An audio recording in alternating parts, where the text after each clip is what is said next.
Welcome to more creative.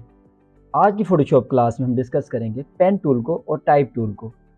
Pen tool को किस तरह से हमने यूज़ करना है, किस किस पर्पज़ के लिए वो यूज़ होता है, और टाइप टूल को हम किस तरह से अपने डिज़ाइन के बीच में यूज़ कर सकते हैं।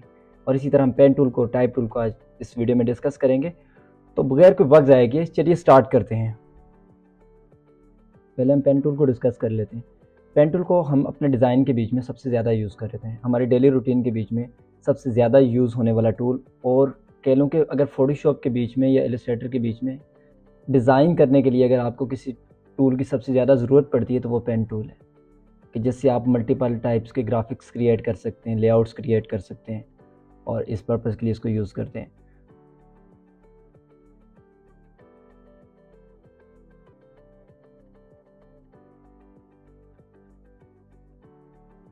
पेन टूल को आपने एक्टिव करना है, कीबोर्ड से आपने सिंपली प्रेस करना है पी प्रेस करेंगे, जो इसकी शॉर्टकट की है, जिससे ये टूल एक्टिव हो जाएगा।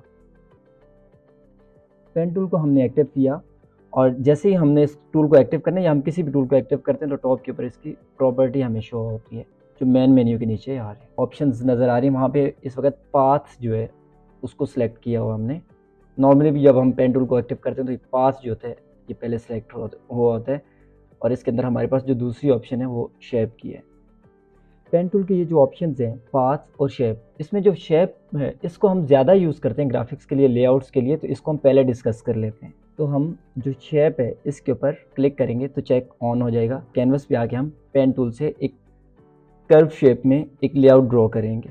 अपने पेन टूल से एक कॉर्नर पे क्लिक करना है, लेफ़्ट क्लिक करके यहाँ पे एक नोड ऐड कर लिया, और उसके बाद हमने अगला जो नोड है वो थोड़ा सा डिस्टेंस पे ऐड करेंगे, और उस क्लिक करने के बाद उसको होल्ड कर लेंगे। इसको आपने मूव करना है, टॉप या बॉटम की तरफ अपने कर्सर को मूव करेंगे तो आपको ये कर्व जो है ये बनता हुआ नजर आएगा। इसी तरह फिर हम आगे जो है उसको कंटिन्यू करते हैं। अब हम आगे एक नोड ऐड करेंगे, नोड ऐड करने के बाद अब हम बाकी एरियाज जो है उसके भी इसी तरह से नोड ऐड करके उसको शेप को कंप्लीट कर लेंगे। पाथ कंप्लीट हो चुके। अब इस पाथ के बीच में अगर हमें कोई भी चेंजिंग करनी है, जैसे कि अब मैंने डायरेक्ट सिलेक्शन टूल जो है उसको सिलेक्ट किया है, नोड पे जाके क्लिक करना है मैंने, वो नोड सिलेक्ट हो जाएगा।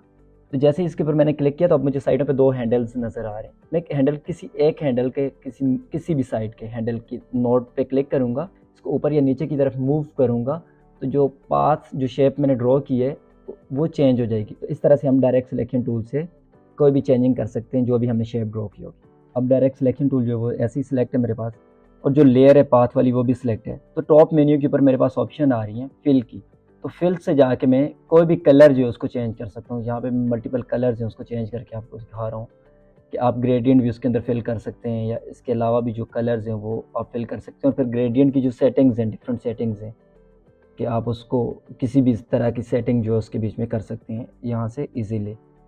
तो इस तरह से आप ना यहाँ पे कोई भी इसके अंदर आप पाथ के अंदर पैटर्न जो है, अगर आपके पास पैटर्न बना हो तो वो भी आप फिल कर सकते हैं। जो मैंने इसके अंदर पहले हमने टूल्स को डिस्कस किया था तो उसके बीच में कुछ पैटर्न्स क्रिएट किए थे जो अवेलेबल हैं अभी हमारे पास फोटोशॉप में, तो वो भी इसके बीच में ऐड किए। और उसको फिर ये कि हम उसका स्केल जो है वो अप डाउन करके, मीन्स कि उसका जो साइज़ है पैटर्न का उसको भी कम या ज़्यादा कर सकते हैं। उसके अंदर ये होता है कि नंबर ऑफ़ टाइल्स जो होती हैं उसको हम इंक्रीज़ भी कर सकते हैं और डिक्रीज़ भी कर सकते हैं। वो सारी सेटिंग्स भी आप यहाँ से कर सकते हैं। इसके बीच में हम जो इनर फिल है शेप का, कोई भी आप यहाँ पे कोई शेप ड्रॉ करते हैं तो उसका जो इनर फिल होता है हमारे पास दो ऑप्शन आ रही है, एक स्ट्रोक की ऑप्शन आ रही होती है और एक इनर फिल की आ रही होती है ऑप्शन।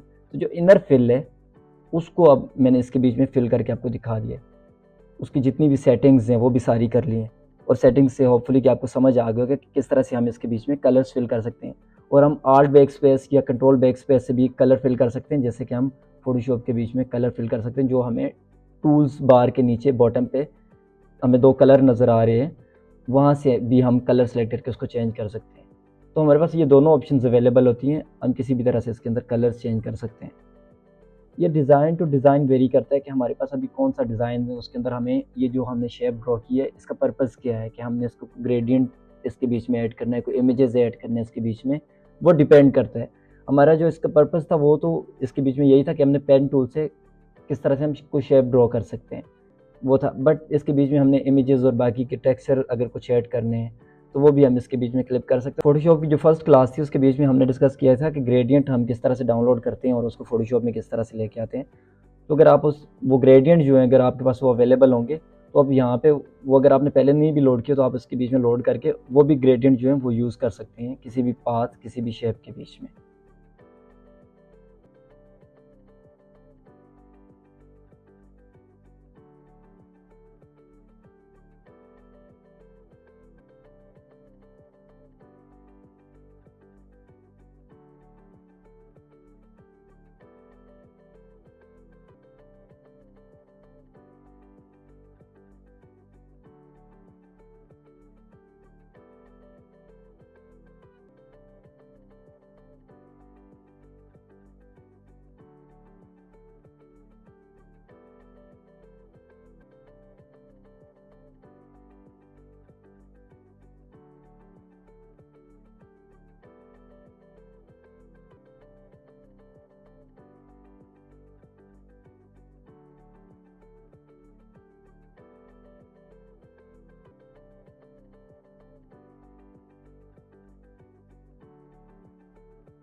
अब हम स्ट्रोक जो है उसको डिस्कस कर लेते हैं। तो इसका स्ट्रोक जो है उसको हमने ऐड कर लिया और स्ट्रोक का जो साइज़ है वो इंक्रीज़ कर लेते हैं ताकि हमें पता चले कि हमारे जो स्ट्रोक है इसके ऊपर हमने ऐड कर लिया हुआ है। स्ट्रोक का भी कलर हम इसी तरह से फिल कर लेंगे जिस तरह से हमने शेप के अंदर वाला जो पार्ट था उसके अंदर कलर फिल किया था, ग्रेडियंट फिल किया था। तो हम जो स्ट्रोक है उसके ऊपर भी कोई भी ग्रेडियंट कोई भी कलर जो है उसको फिल कर सकते हैं। हमने स्ट्रोक में कलर फिल कर लिया, स्ट्रोक का कलर फिल करने के बाद उसका साइज़ जो है उसको इंक्रीज़ कर लिया। इंक्रीज़ करने के बाद अब जो उससे नेक्स्ट वहाँ पे प्रॉपर्टी बार में ऑप्शन आ रही है कि हम इसकी जो लाइन है उसको स्ट्रेट लाइन रखना है, उसको डॉटेड लाइन करना है, उसके बीच में गैप कितना रखना है, तो वो उसकी हम अभी सेटिंग कर लेते हैं। तो हमारे पास अभी 3 ऑप्शन हमें सामने नज़र आ रही हैं इसके बीच में। अगर हमने इसमें से जो नीचे वाली 2 ऑप्शन हैं उसमें से किसी एक ऑप्शन को यूज़ किया है डॉटेड लाइन को, हम मोर ऑप्शन के ऊपर अगर हम क्लिक करेंगे तो हमारे पास एक प्रॉपर्टी बार ओपन हो जाती है जहाँ पे हम लाइंस के बीच में या डॉट के बीच में गैप कम या ज़्यादा कर सकते हैं, या जो लाइन हैं या डॉट हैं उसका साइज़ इंक्रीज़ कर सकते हैं या डिक्रीज़ कर सकते हैं। तो इसकी ऑप्शन भी हमारे पास है जिसके बीच में हम अभी चेंजिंग कर रहे हैं। तो इसको भी हमने ट्राई कर लिया है कि ये किस तरह से हम इसको यूज़ कर सकते हैं अपने डिज़ाइन के बीच में। शेप टूल को जब हम यूज़ कर रहे थे तो हमारे पास एक पाथ जो ड्रॉ हो रहा था और उस जो लाइन ड्रॉ हो रही थी उसके कलर स्पेसिफिक कलर होते हैं जिसको हम चेंज भी कर सकते हैं। और हम जो पाथ है जब हम उसको ड्रॉ कर रहे होते हैं तो उसकी जो लाइन है उसकी थिकनेस जो है उसको कम या ज़्यादा कर सकते हैं। तो उसकी सेटिंग भी यहाँ पे हम टॉप से जाके इसको चेंज करके देख लेते हैं। और यहाँ से ये कि हमने इसकी डिफरेंट सेटिंग्स जो है 3 सेटिंग्स हमारे पास आ रही थी, हमने उसको भी ट्राई कर लिया। सम टाइम होता है कि आपको स्क्रीन के अकॉर्डिंग वो लाइन जो है वो क्लियर नज़र नहीं आ रही होती, तो यहाँ से आप उसकी जो थिकनेस है उसको बढ़ा के भी यूज़ कर सकते हैं। तो ये सिर्फ व्यू के लिए होता है ये ऑप्शन जो है। तो आप इससे इसका व्यू जो है उसको कम या ज़्यादा कर सकते हैं, उसकी थिकनेस को कम या ज़्यादा कर सकते हैं। हम कोई भी जब शेप क्रिएट कर चुके थे या हम पाथ की ऑप्शन को भी जब डिस्कस करेंगे इसके बीच में ये होगा कि जब हमने कोई पाथ या शेप क्रिएट कर ली है तो उसके बीच में अगर हमें कोई नोड ऐड करना है या रिमूव करना है तो पेन टूल के में हमारे पास ये ऑप्शंस अवेलेबल होती हैं। जब आप अपने पाथ के ऊपर कर्सर लेके जाना तो आपके पास एक प्लस का साइन वहाँ पे बनता है, तो आपने वहाँ पे क्लिक करेंगे तो वहाँ पे नोड ऐड हो जाएगा। और इसी तरह से अगर किसी नोड के ऊपर आपने कर्सर लेके जाना है तो जैसे कर्सर नोड के ऊपर जाएगी तो वहाँ पे माइनस की ऑप्शन जो पहले से नोड ऐड हुआ होता है उसके ऊपर माइनस का साइन बना हुआ आपके पास आता है। तो आप अगर उसके ऊपर क्लिक करेंगे तो वहाँ से वो नोड जो होगी वो रिमूव हो जाएगी। तो इस तरह से आप कोई भी नोड ऐड या रिमूव कर सकते हैं। अगर आप पेन टूल के जो पेन टूल है इसके साथ एक छोटा सा आपको एक डॉट नज़र आ रहा होगा, जहाँ पे आप एक ड्रॉप डाउन आपके पास एक टूल्स का ओपन हो जाता है, वहाँ से भी आप इसको ऑप्शन आपके पास अवेलेबल होती है नोड ऐड करने की या रिमूव करने की, तो आप वहाँ से भी उस ऑप्शन को भी यूज़ कर सकते हैं। बट इसका शॉर्ट वे यही है कि आप कर्सर लेके जाएं नोड के ऊपर या पाथ के ऊपर, तो उसके ऊपर जब जैसे ही आप क्लिक करेंगे तो वो नोड रिमूव हो जाएगा। तो इस तरह से आप नोड ऐड या रिमूव कर सकते हैं।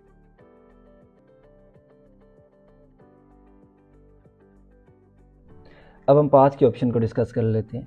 पेन टूल को सिलेक्ट करेंगे, टॉप मेन्यू के नीचे जो प्रॉपर्टी बार आ रही है वहाँ पे जाएंगे, तो जो शेप है उसको हम पाथ में कन्वर्ट कर लेंगे। अब जो पाथ की ऑप्शन है उसके ऊपर क्लिक करेंगे तो वो एक्टिव हो जाएगा। कोई भी इमेज हमारे पास है उसका हमने बैकग्राउंड रिमूव करना है, तो हम उसके लिए पाथ टूल को यूज़ कर लेते हैं। अब पाथ टूल से हमने इस इमेज के साइडों के ऊपर एक लाइन सी, जैसे आपको अभी एक लाइन नज़र आ रही है, एक्चुअली ये एक पाथ क्रिएट हो रहा है यहाँ पे। इस पाथ को हमने क्रिएट कर लिया। पाथ को क्रिएट किस तरह से हमने करना है कि हम किसी भी एक पॉइंट के ऊपर क्लिक करेंगे जहाँ से हमने पाथ को स्टार्ट करना है, क्लिक करेंगे और उसके बाद हम आगे मूव करेंगे। जब हम दूसरा क्लिक करेंगे तो अब अगर हमने किसी चीज़ को राउंड करना है तो हम क्लिक करके उसको होल्ड कर लेंगे, होल्ड करेंगे और उसको मूव करेंगे। अगर आपने टॉप की साइड के ऊपर उसको आर्च क्रिएट करनी है तो आपने अपने माउस को नीचे की तरफ मूव करना है, और अगर आपने नीचे की तरफ आर्च क्रिएट करनी है तो आप अपने माउस को ऊपर की तरफ मूव करेंगे। तो इस तरह से आप ये एक आर्च क्रिएट कर लेंगे। अब हम आगे मज़ीद इसको कंटिन्यू करते हैं और बाकी जो पाथ उसको ड्रॉ कर लेते हैं। अच्छा, कहीं पे हमें ज़रूरत पड़ती है एक आर्च क्रिएट करने की, कहीं पे हमें लाइन को स्ट्रेट भी रखना होता है। आर्च शेप जैसे ही हमने कंप्लीट कर ली, अब उसके बाद हमने अगली जो शेप है उसको क्रिएट करने के लिए इस जो हैंडल क्रिएट हुआ है इसको आगे से रिमूव करना होगा, या इसका साइज़ हमें थोड़ा सा कम करना होगा ताकि जो आगे वाली शेप है वो हम अच्छे से बना लें। अगर हम उसको नहीं चेंज करेंगे तो ये फिर जो हैंडल बना होगा उसके अकॉर्डिंग ये नई जो शेप होगा, आगे जो उसको शेप को कंटिन्यू करेगा तो ये इसके अकॉर्डिंग करेगा। तो हमने इसलिए इसको आल्ट प्रेस करके जो हैंडल है जहाँ पे हमारा नोड कंप्लीट हुआ है, जब हमने सेकंड नोड ऐड किया है वहाँ पे जब नोड कंप्लीट हुआ है तो हमने वहाँ पे क्लिक कर लेना है।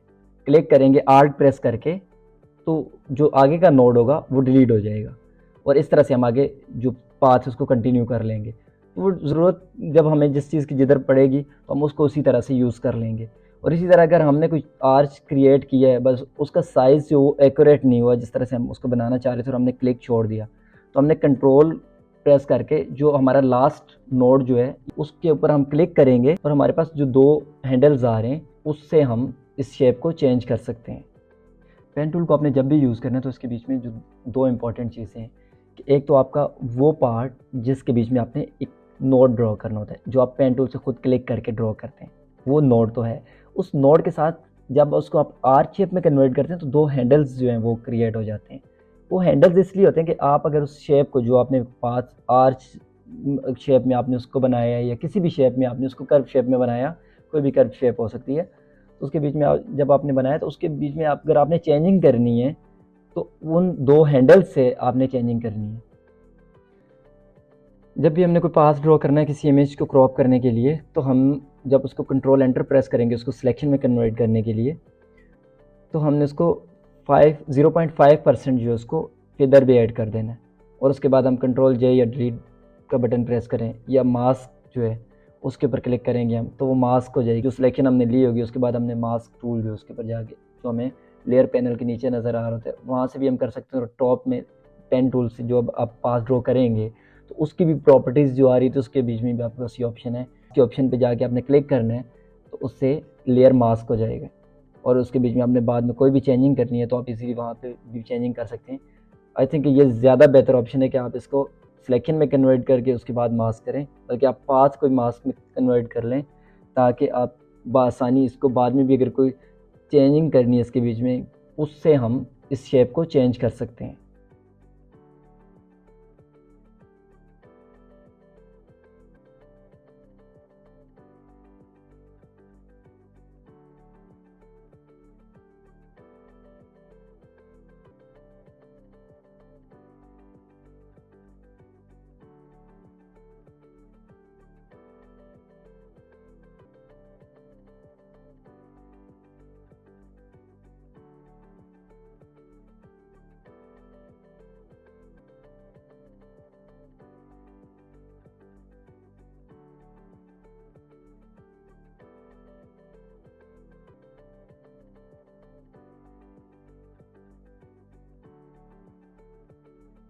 हैं। जैसे ही हमारा ये पाथ कंप्लीट हुआ है तो हमारे पास पाथ की ऑप्शन होती है, लेयर्स पैनल के साथ ही पाथ का एक पैनल है, वहाँ जाके हमने उस पाथ के ऊपर डबल क्लिक करना है और उसको उसका नाम आपने जो भी रखना है, या अगर आपने उसको कोई नाम नहीं भी देना तो आप ओके प्रेस कर लेंगे उसको। और उसके बाद जब आप सेव करेंगे तो जो भी इमेज होगा उसके साथ वो पाथ जो होगा वो सेव हो जाएगा। तो नेक्स्ट टाइम जब भी आपने उस फाइल को ओपन करना है दोबारा से, अगर आपको वहीं से आगे अपनी सिलेक्शन को कंटिन्यू करना है, आपने कंप्लीट सिलेक्शन नहीं ली हुई थी, तो आप उस पाथ के ऊपर जाके क्लिक करेंगे तो जो पाथ जितना आपने ड्रॉ किया होगा वो सारा एक्टिव हो जाएगा। आपने कंट्रोल प्रेस करके जो सबसे लास्ट वाला नोड होगा जहाँ से आपने उसको डिस्कनेक्ट किया था, जहाँ से आपने उसको छोड़ा था पाथ को ड्रॉ करते हुए, आप वहाँ से उसको आगे कंटिन्यू कर सकते हैं। तो ये पाथ सेव करने के आपको ये फ़ायदा होता है। और ये पाथ अगर आपने सेव कर लिया तो आप इसे स्लॉट भी क्रिएट कर सकते हैं कि आपने कंट्रोल एंटर प्रेस करना है, एक नई लेयर क्रिएट करनी है कंट्रोल शिफ्ट एन से, और नई लेयर क्रिएट करने के बाद आपने उसमें कलर फिल कर लेना है ब्लैक कलर, जिससे एक स्लॉट क्रिएट हो जाएगा। या आप इलस्ट्रेशंस के बीच में भी इसको यूज़ कर सकते हैं। पेन टूल का यूज़ जो है वो फोटोशॉप के बीच में या इलस्ट्रेटर के बीच में, या आगे हम इन डिज़ाइन को भी डिस्कस करेंगे, तो इनके बीच में बहुत ज़्यादा हो रहा है। मीन्स कि आप जब भी कोई डिज़ाइन क्रिएट करते हैं तो उसके बीच में पेन टूल का जो यूज़ है वो बहुत ज़्यादा होता है। तो इसलिए हमने इसकी अच्छे से प्रैक्टिस करनी है और इसको समझना है कि पेन टूल को हमें कैसे यूज़ करना है। होपफुली कि पेन टूल का यूज़ जो है वो आपको समझ आ गया होगा कि हम किस तरह से पेन टूल को यूज़ कर सकते हैं अपने डिज़ाइन के बीच में। अगर आपको किसी चीज़ की समझ नहीं है इसके बीच में तो आप कमेंट सेक्शन में पूछ सकते हैं, तो हम अपनी अगली वीडियो के बीच में उसको मज़ीद क्लियर कर लेंगे।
टाइप टूल जिसकी शॉर्ट की है टी, हमने टाइप टूल को एक्टिव किया है और टेक्स्ट ऐड कर दिया अपने कैनवस के बीच में। जैसे ही टेक्स्ट कंप्लीट हुआ तो कंट्रोल एंटर प्रेस करना है हमने, ताकि हम टेक्स्ट को एक जगह से दूसरी जगह मूव कर सकें, या इसका साइज कंट्रोल टी प्रेस करके इंक्रीज या डिक्रीज कर सकें। अब हम फ़ॉन्ट स्टाइल जो उसको चेंज कर लेते हैं प्रॉपर्टी बार से, जो टॉप के ऊपर हमें नज़र आ रही है। फ़ॉन्ट का साइज़ जो उसको चेंज कर लेंगे और बाकी की इसकी जो सेटिंग्स हैं वो साथ साथ कर लेते हैं।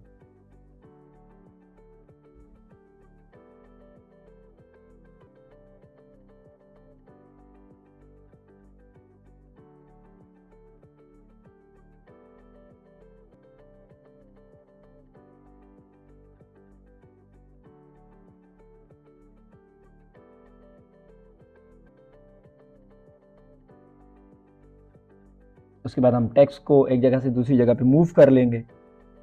मूव करने के बाद अब हम इसको राइट लाइन, लेफ्ट लाइन या सेंटर लाइन अगर हमने टेक्स्ट को रखना है तो वो हम ऊपर टॉप से इसकी सेटिंग्स कर लेंगे। इसके अलावा हमारे पास जो कलर्स की ऑप्शन आ रही है टॉप पे, वहाँ से हम कोई सा भी कलर जो है इसका वो सिलेक्ट कर सकते हैं। मीन्स कि हम इसका कलर जो है वो चेंज कर सकते हैं।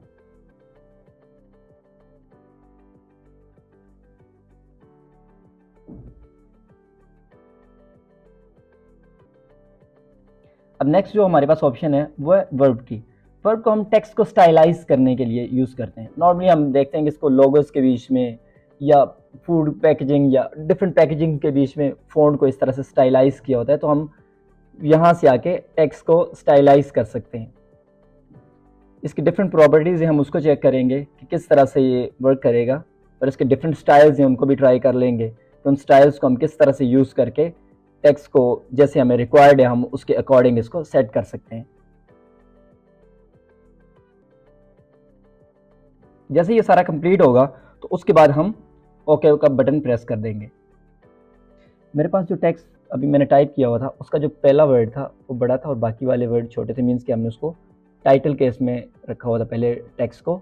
अब हम उसको अपर केस में कन्वर्ट कर लेंगे ताकि हम चेक कर सकें कि रैप टूल को हम बाकी किस तरह से यूज़ कर सकते हैं, कि जब हम अपर केस में करेंगे तो वो उसकी लुक किस तरह की होगी। तो आई थिंक अपर केस में इसको करने से हमारा जो स्टाइल है उसका फ़ॉन्ट का जो हम उसकी सेटिंग्स कर रहे हैं वो बेहतर हो सकती हैं जैसे कि हम उसको टाइटल केस में रखें। तो इस तरह से भी हम इसको ट्राई कर लेंगे। अब हम कैरेक्टर्स की जो प्रॉपर्टी है उसमें आ जाते हैं, जिसके अंदर हमारे पास काफ़ी सारी ऑप्शंस हैं, जहाँ पे हम इसका फ़ॉन्ट स्टाइल जो है उसको भी चेंज कर सकते हैं। डिफरेंट हमारे पास जो फ़ॉन्ट स्टाइल है उसको हम चेंज कर सकते हैं, जैसे कि बोल्ड है, नॉर्मल है या इटैलिक है, उसको भी हम चेंज कर सकते हैं। फ़ॉन्ट का जो साइज़ है उसको चेंज कर सकते हैं। अगर हमारे पास एक से ज़्यादा लाइन्स मीन्स के 2 लाइन्स या 3 लाइन्स के अंदर हमारे पास टेक्स्ट है तो उसके बीच की जो स्पेसिंग है, लाइन्स के बीच की स्पेसिंग, हम उसको भी चेंज कर सकते हैं। यहाँ से इसी प्रॉपर्टी से जाके हमारे पास उसकी भी ऑप्शन अवेलेबल है।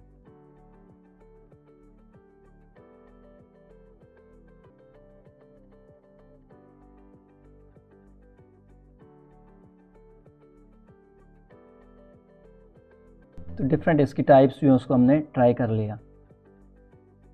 उसके बाद हम फ़ॉन्ट्स के बीच की जो स्पेसिंग है, वर्ड्स के बीच की जो स्पेसिंग है उसको भी कम या ज़्यादा कर सकते हैं, उसकी ऑप्शन भी हमारे पास यहाँ पे अवेलेबल होती है।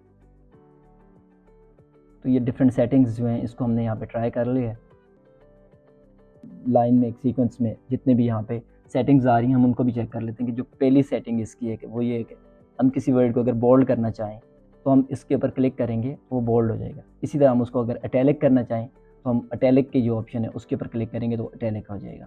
और इसी तरह अगर हमें किसी वर्ड को, लेटर्स को अपर केस में कन्वर्ट करना है तो हम डबल टी के ऊपर क्लिक करेंगे तो ये अपर केस में हो जाएगा। और इसी तरह जो बाकी की सेटिंग्स हैं हम उनको भी ट्राई कर लेते हैं। हम इन ऑप्शन में जिस भी ऑप्शन को यूज़ कर रहे हैं हम जब उसके ऊपर क्लिक करेंगे तो वो अप्लाई हो जाएगा टेक्स्ट के ऊपर, और इसी तरह जब हम उसके ऊपर दोबारा क्लिक करेंगे तो वो रिमूव हो जाएगी जो भी हमने उसके ऊपर स्टाइल अप्लाई किया होगा।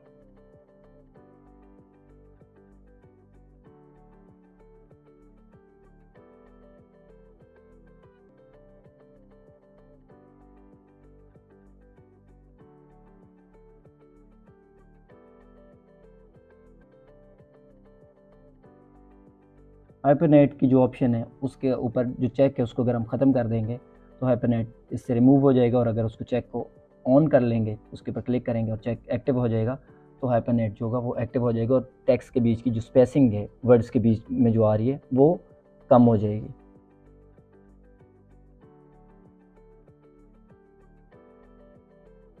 अब हम पैराग्राफ की सेटिंग्स को भी देख लेते हैं कि वो किस तरह से, पैराग्राफ की सेटिंग्स हमने किस तरह से करनी है। हमने यहाँ पे कोई भी पैराग्राफ ऐड कर लेना है, कोई भी टेक्स्ट जो है उसको पैराग्राफ ऐड करेंगे। जैसे ही हमने पैराग्राफ का ये टेक्स्ट ऐड किया है तो इसको हमने एक बॉक्स के बीच में ऐड करना है। टाइप टूल को आपने कैनवस के ऊपर क्लिक करना है और उसके बाद आपने लेफ़्ट क्लिक को होल्ड करके ड्रैग करना है और यहाँ पे एक बॉक्स क्रिएट हो जाएगा। उस बॉक्स के बीच में आपने टेक्स्ट को ऐड कर लेना है ताकि हम जितनी भी इसके अंदर ऑप्शंस हैं उन सबको ट्राई कर सकें। हमने किसी टेक्स्ट को राइट लाइन रखना है, सेंटर लाइन करना है या लेफ़्ट लाइन करना है, या उनको जस्टिफाई करना है लेफ़्ट, सेंटर या साइड लाइन से, या उसको कंप्लीट बॉक्स के अंदर हमने उसको जस्टिफाई करना है। तो हम ये सारी ऑप्शंस जो है हमारे पास ये अवेलेबल हैं, जो ऊपर टॉप के ऊपर हमें 7 ऑप्शंस इसकी नज़र आ रही हैं, हम उनको यूज़ कर सकते हैं। अगर हम बॉक्स के बीच में टेक्स्ट को नहीं ऐड करते तो फिर हमारे जो 4 आगे वाली ऑप्शंस हैं वो हाइड हो जाएंगी, क्योंकि ये सिर्फ उसी टेक्स्ट के ऊपर अप्लाई होंगी जो हमने रेक्टेंगुलर के बीच में ऐड किया होगा। हाइपरनेट की ऑप्शन जो है उसको हमने भी चेक रखा हुआ है, क्योंकि हमने इसको जब जस्टिफाई करना है तो मैं ये चाह रहा था कि ये इक्वली जो है मीन्स के एज टू एज ये जस्टिफाई हो जाए और इसके बीच में गैप कम हो वर्ड्स के बीच में। अगर हम ये नहीं करते तो उसके बीच में फिर ये होगा कि अगर हाइपरनेट को हम ऑफ़ कर देंगे तो जो वर्ड्स के बीच में गैप है वो ज़्यादा क्रिएट होगा। तो इसलिए हमने इसको ऑन रखना है। जब हमने टेक्स्ट को जस्टिफाई करना है तब हमने इसको यूज़ करना है। अगर हमने इसको नॉर्मल रखना है टेक्स्ट को तो फिर हमें हाइपरनेट की ज़रूरत नहीं पड़ती। अगर हमें किसी पाथ के ऊपर टेक्स्ट को ऐड करना है या किसी सर्कल के बीच में या किसी और शेप के बीच में अगर टेक्स्ट को ऐड करना है हमें, तो हमने टाइप टूल को सिलेक्ट करना है, पेन टूल से पाथ ड्रॉ कर लेना है और टाइप टूल को जब हम उस पाथ के ऊपर लेके जाएंगे तो उसके साथ एक कर्व की ऑप्शन जो है टाइप टूल जो है उसके साथ एक कर्व की ऑप्शन क्रिएट हो जाएगी। तो हमने उस टाइम के ऊपर उस पाथ के ऊपर क्लिक कर लेना है। क्लिक करेंगे तो टेक्स्ट हम ऐड कर चुके हैं। अब हमारा कुछ टेक्स्ट जो है वो हाइड हो चुका है। तो उस टेक्स्ट को अब कैनवस के बीच में लाने के लिए जैसे ही हमने इस टूल को अभी एक्टिव ही रखा हुआ है, जिसके साथ हमें कुछ लाइंस नज़र आ रही हैं, उन लाइंस को हमने आगे की तरफ मूव करना है। तो उस तरह से टेक्स्ट जो होगा वो जो हाइड टेक्स्ट है वो हमें शो होना शुरू हो जाएगा। तो इस तरह से हम अपने टेक्स्ट को उस पाथ के ऊपर आगे को मूव करने अगर हमें, तो इस तरह से हम उसको मूव कर सकते हैं।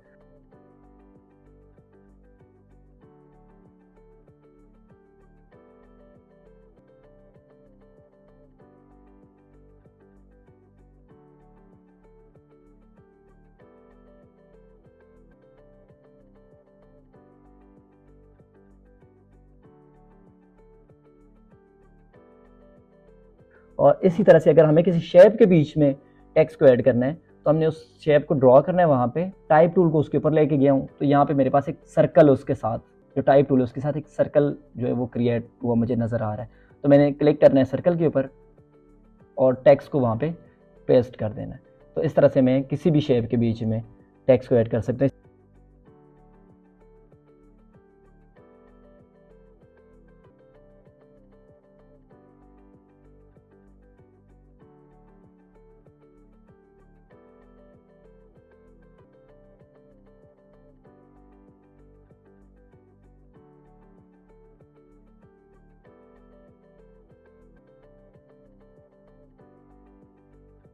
इसी तरह जो मैंने पहले पाथ ड्रॉ किया था, अब मैं उसके बीच में भी टेक्स्ट को ऐड कर लेता हूँ ताकि हमें आइडिया हो जाए कि हम किसी भी शेप के बीच में किस तरह से टेक्स्ट को ऐड कर सकते हैं। तो मैंने टेक्स्ट वहाँ पे कॉपी पेस्ट करना शुरू किया और ये पूरी जो इमेज का जो मैंने पाथ क्रिएट किया हुआ था उसके बीच में टेक्स्ट ऐड हो गया। इस तरह के टेक्स्ट जो है हम उसको टाइपोग्राफी के अंदर, पोस्टर डिज़ाइन के बीच में या मैगजीन डिज़ाइन के बीच में यूज़ करते हैं। तो इस टूल को हम इसलिए इसकी थोड़ी सी प्रैक्टिस कर लेंगे कि किस तरह से हम किसी भी शेप के बीच में टेक्स्ट को ऐड कर सकते हैं, कि हम किस तरह से इस टूल को अपने डिज़ाइन के बीच में अच्छे से यूज़ कर सकते हैं। तो हम इसकी प्रैक्टिस साथ कर लेंगे।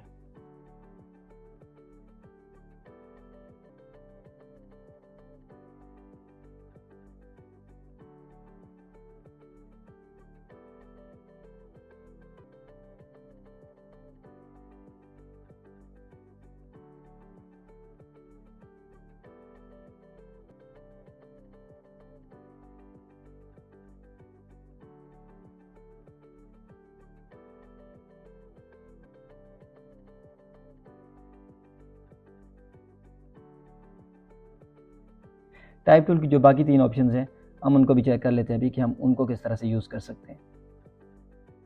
हम इन्हीं 2 टूल्स के ऊपर इस वीडियो को वाइंड अप करते हैं और जो बाकी के टूल्स हैं उसको हम अगली वीडियो के बीच में डिस्कस करेंगे। तो इस तरह से 3 चैप्टर्स के बीच में हमारा ये जो फोटोशॉप का टूल वाला पोर्शन था सारा ये कंप्लीट हो गया।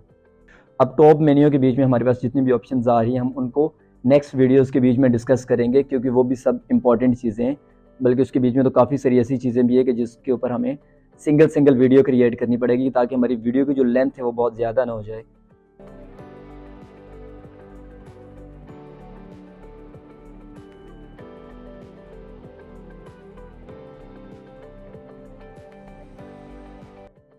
अगर आप हमारे चैनल की वीडियो को पहली दफ़ा देख रहे हैं तो मज़ीद इस तरह की वीडियोस के लिए हमारे चैनल को सब्सक्राइब कर लें। इस वीडियो से मुताल्लिक़ कोई भी क्वेश्चन हो तो आप नीचे कमेंट सेक्शन में पूछ सकते हैं।